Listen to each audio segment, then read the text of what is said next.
We decided to change the UI because it became more of a game of Tetris than it was about survival. We dedicated a lot of time to rethinking not only the functionality, but also the aesthetics. For this update, we've only focused on the inventory, so we wanted to make sure that the functionality was at its peak form, and any kind of bugs that come up with that, we want to focus all of our attention on addressing those bugs specifically.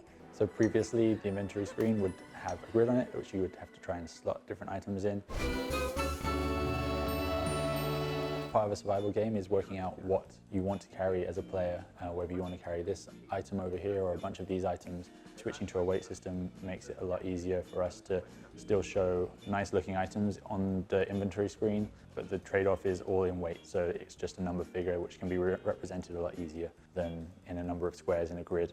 Now that the player isn't limited by the interface of the grid shape, we have to limit them another way. So in the new inventory system, every item has a weight amount attached to it. There's a feedback bar which tells you how much weight you're carrying and how much more until you reach your limit. As you get closer to the limit, you'll see a status effect applied, which will let you know that you're going to start slowing down because you're carrying too much stuff. Once you reach the weight limit, you'll be stopped and you won't be able to move at all. The original aesthetic was kind of slapped together really early on, and then we didn't touch it for like a year, 2 years. So we finally spent some time to really explore what kind of aesthetic we wanted.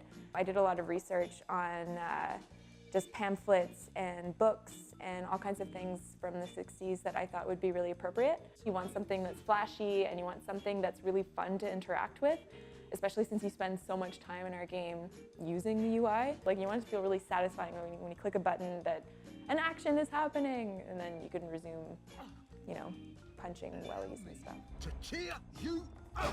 On top of the inventory, we also addressed the quick slots. Previously, you would have to assign your quick slots through the inventory menu, which you could then access in-game. The new system, you don't have to assign items. They all populate from items in your inventory. You have 2 different slots. The top slot will always be a healing item, and the bottom slot will be something that you can throw, something that's useful for combat. That.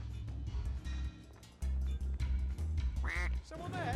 Ah! That's either important to note or important to hide from everyone, but none of us are UI designers. I think because we don't have a lot of experience in this department, we were able to come up with something we hope is game-like, but is distinct from other games. We wanted to make something that was interesting and that popped and that kind of stuck out. But of course, that's why we rely so much on the community, right? It's going to be those gamers that are going to show us what they want to see and what's going to make it really fluid and what's going to make it really work.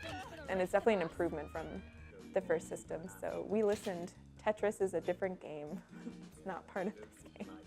No more Tetris.